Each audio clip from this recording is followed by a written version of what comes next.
If you are a director of a limited company and pay yourself or fellow directors or employees a salary, then you could be potentially subject to a double whammy of national insurance. That is, you as a director pays national insurance personally, and your limited company also pays national insurance. So the key for you is how can you mitigate and manage your national insurance bill? In this video, we will cover why do you have to pay national insurance, how does national insurance work for small limited company business owners, and finally, how can you manage and reduce your national insurance bill? Before I get into today's video, be sure to visit our Accounting and Tax Academy membership area, where you can get access to exclusive in-depth courses, templates and calculators that will help you plan ahead for national insurance and other taxes. For small limited company business owners, the type of national insurance you are potentially liable to is known as Class 1, which can be split into primary and secondary. Primary national insurance is what is payable by you, a limited company director or employee, should your salary exceed the national insurance thresholds. Secondary Class 1 national insurance is payable by your limited company on behalf of you, the director, or any employees, again subject to salaries exceeding the thresholds. But why do you have to even pay national insurance on top of a load of taxes? Well, national insurance contributions are collected by a HMRC Special National Insurance Office and are paid into a national insurance fund. This fund is then used to provide contributory social security benefits such as a state retirement pension and other useful benefits shown on the screen. Click on the link in the description box below, which outlines the different types of state benefits that are available to you based on your national insurance contributions. So, as a limited company director, you are only permitted to pay Class 1 primary and secondary national insurance if the following occur.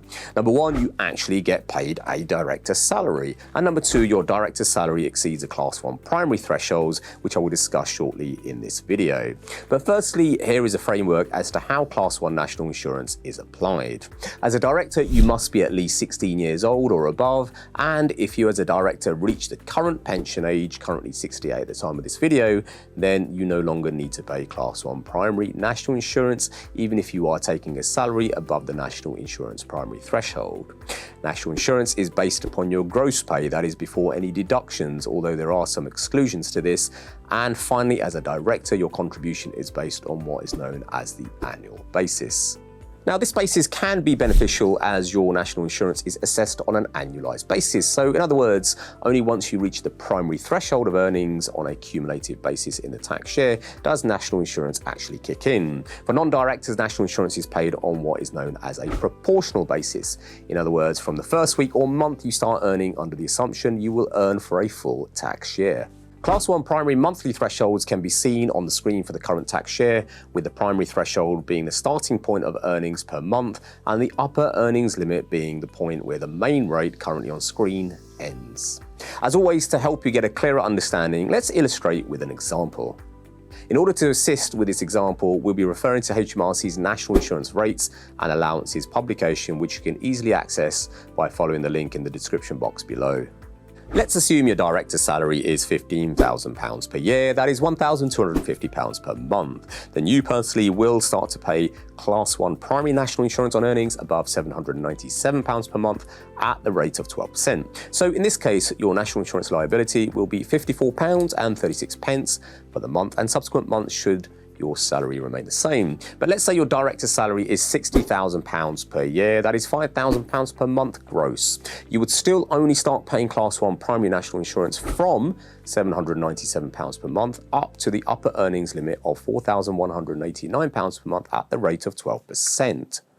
So for this band of earnings, your national insurance liability will be £407.04 for the month, and then any earnings above £4,189, in this instance up to £5,000, will be subject to the above upper earnings limit of 2%. So for this tranche of earnings, your NI bill will be £16.22 per month, giving a total NI bill of £423.26 for the month. And the concept is pretty much the same for Class 1 secondary national insurance.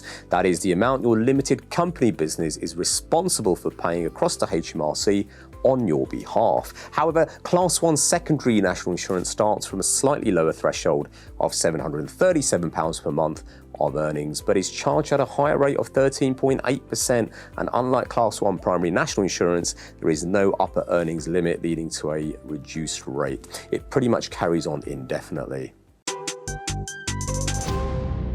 With regards to your Class 1 primary national insurance, well, the simple fact is there's nothing you can really do to reduce or mitigate it other than pay yourself less.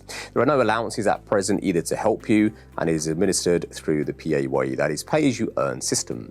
However, your Class 1 secondary national insurance can be mitigated by ensuring you claim the annual employment allowance on behalf of your limited company. You can make a claim for this employment allowance so long as you don't meet the who cannot claim criteria clearly displayed on screen.